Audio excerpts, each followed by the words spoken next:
राधे राधे मेरे सभी प्यारे भक्तों। आज से भक्तमाल की एक चर्चा प्रारंभ करते हैं एक श्लोक के साथ। अविस्मृतिः कृष्णपदारविन्दयो शृणोत्य भद्राणि शमं तनोति च सत्वयस्व शुद्धिं परमात्मभक्तिं ज्ञानं च विज्ञान वैराग्ययुक्तम्। अगर इस श्लोक में मुझसे बोलने में कोई त्रुटि हुई हो तो क्षमा चाहती हूँ। इसका अर्थ है भगवान श्री कृष्ण के चरण कमलों की अविचल स्मृति सारे पाप ताप तथा अमंगलों को नष्ट कर देती है और परम शांति का विस्तार करती है। उसी के द्वारा अंतःकरण शुद्ध हो जाता है और भगवान की भक्ति प्राप्त होती है एवं परम वैराग्य से युक्त भगवान के स्वरूप का ज्ञान और अनुभव प्राप्त होता है। भक्तमाल महाभागवत श्री नाभादास जी महाराज की रचना है। जैसा कि इसके भक्तमाल नाम से ही स्पष्ट है कि यह ग्रंथ भक्तों के परम पवित्र चरित्र रूपी पुष्पों की एक परम रमणीय माला के रूप में गुम्फित है। भगवान और भक्त का कैसा संबंध होना चाहिए, इसका निदर्शन हमें भक्तमाल ग्रंथ के श्रवण मनन और पठन से भली भांति ज्ञात हो जाता है। भक्तमाल के श्रवण मनन से शुष्क हृदय सरस हो जाता है और सरस हृदय में सदा के लिए भक्ति की लहरें आनंदोलित होती रहती हैं। भगवत प्राप्ति के जितने भी मार्ग शास्त्रों में निरूपित हैं, उनमें भक्ति मार्ग को सर्वोत्तम तथा सहज मार्ग बताया गया है। जब से भगवान हैं तभी से उनके भक्त हैं और जब से भगवान की कथा है तभी से भक्तों की कथा का शुभारंभ है। अकेले भगवान की कोई लीला भी बन नहीं सकती। भक्त भगवान की लीला सहचर हैं।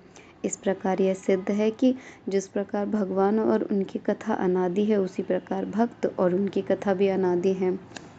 यह बड़ी विलक्षण बात है कि स्वयं परमात्मा प्रभु जब शिव रूप धारण करते हैं तो वे राम रूप के भक्त बन जाते हैं, तो कभी राम रूप में शिव की उपासना करने लगते हैं। एक ही प्रभु भक्त की भावना के अनुसार अनेक रूपों में होकर उनके इष्ट का रूप धारण कर परस्पर एक दूसरे के भक्त बन जाते हैं और एक दूसरे को वर भी प्रदान करते हैं। भगवान की यह लीला भक्त को आनंदित करने के लिए होती रहती है। भक्तों, भक्तमाल सामान्य रचना नहीं है, अपितु यह एक आशीर्वादात्मक ग्रंथ है। तो ये था भक्तमाल का एक छोटा सा परिचय। अब इसी भक्तमाल में एक चरित्र है जिसका हम वर्णन करते हैं, जो है एक भक्त करमेती बाई के बारे में। चलो शुरू करते हैं। पंडित परशुराम जी जयपुर के अंतर्गत खंडेला के शेखावत सरदार के राजपुरोहित थे। उनकी पुत्री थी करमेती बाई। उनका बचपन ही भगवान में लग गया था। वह बालिका निरंतर श्री कृष्ण का ध्यान तथा नाम जप किया करती थी। कभी वह हा नाथ कहकर क्रंदन करती, कभी कीर्तन करके नाचने लगती और कभी हंसते हंसते लोटपोट हो जाती। नन्ही सी बच्ची के भगवत प्रेम को देखकर घर के लोग प्रसन्न हुआ करते थे। करमेती की इच्छा विवाह करने की नहीं थी, परंतु लज्जावश वह कुछ कह नहीं सकी। पिता ने उसका विवाह कर दिया, लेकिन जब ससुराल वाले उसे लेने आए तब वह व्याकुल हो उठी। जो शरीर श्याम सुंदर का हो चुका, उसे दूसरे के अधिकार में कैसे दिया जा सकता है। उसने अपने प्रभु से प्रार्थना प्रारंभ की और जो कातर होकर वह श्री वृंदावन चंद्र को पुकारता है उसे अवश्य मार्ग मिल जाता है। करमेती को भी एक उपाय सूझ गया। आधी रात को जब कि सब सो रहे थे, वह अकेली बालिका चुपचाप घर से निकल पड़ी और वृंदावन के लिए चल पड़ी। सवेरे घर में करमेती के ना मिलने पर हलचल मच गई। परशुराम पंडित जानते थे कि उनकी पुत्री कितनी ही पवित्र है, किंतु लोक लाज के भय से अपने यजमान राजा के पास गए। राजा ने अपने पुरोहित की सहायता के लिए चारों ओर घुड़सवार भेजे कि वे करमेती को ढूंढ लाएं।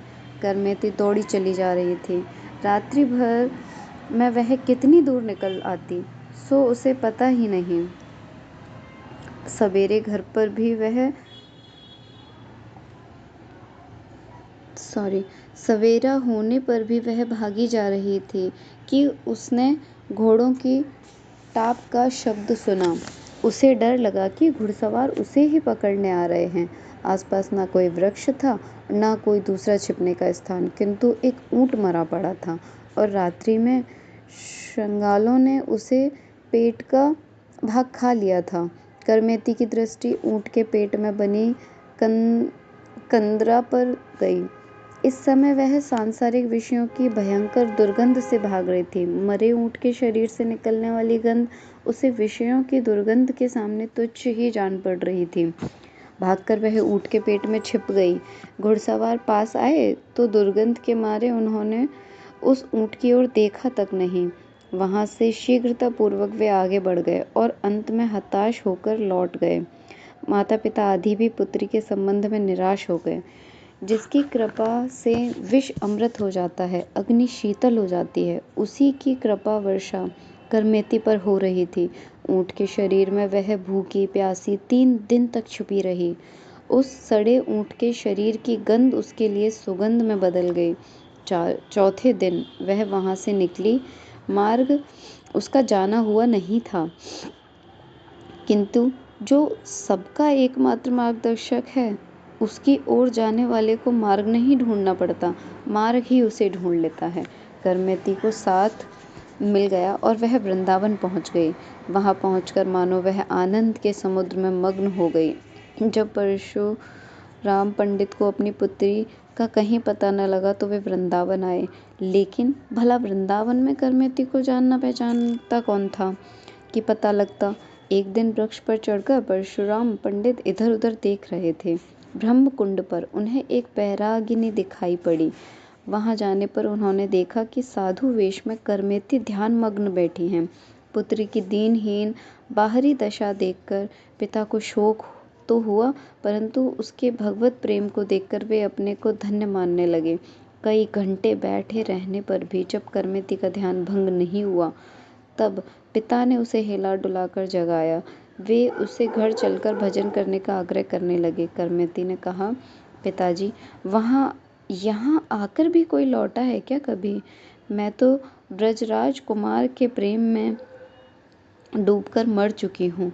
अब मुर्दा यहाँ से उठे कैसे? अंततः परशुराम जी उनके भक्ति भाव को देखकर वापस घर लौट गए। राजा ने जब यह समाचार सुना तब वह भी करमेती के दर्शन करने वृंदावन आए। राजा के बहुत आग्रह करने पर भी करमेती बाई ने एक छोटी कुटिया बनवाना स्वीकार कर लिया। राजा ने करमेती के लिए ब्रह्मकुंड के पास एक मठिया बनवा दी। करमेती बाई की भक्ति ने राजा को भी भक्त बना दिया। इसी प्रकार भक्तमाल में अनेक अनेक भक्तों के पावन चरित्र का रोचक वर्णन हुआ है। श्री नाभादास जी कहते हैं कि संसार में जितने भक्त हैं, उन सबका वर्णन करने की सामर्थ्य किसमें है? यह तो वैसे ही असंभव है जैसे कोई चिड़िया सब समुद्र का जल पी लेने का विचार करे तो उसके उदर में समुद्र का जल कैसे अट सकता है। भक्त जिते भूलोक में कथे कौन पे जाए, समुद्र पान श्रद्धा करे कह चिरी पेट समाए।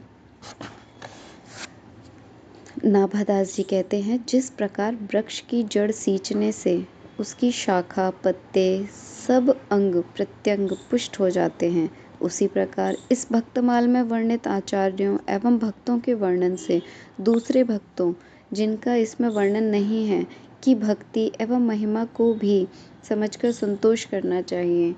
भगवद विग्रह या तुलसी दल छोटा हो या बड़ा, सबकी महिमा एक जैसी है। उसी प्रकार भगवत भक्तजन छोटे हों या बड़े, सभी अनंत गुणों के कारण महान महिमा वाले हैं।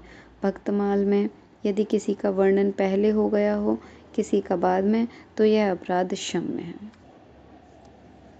यहाँ श्री नाभादास जी बस यही कहना चाहते हैं कि भक्त चाहे छोटा हो या बड़ा, सब भक्त समान होते हैं, वो चाहे हम हों या कोई और।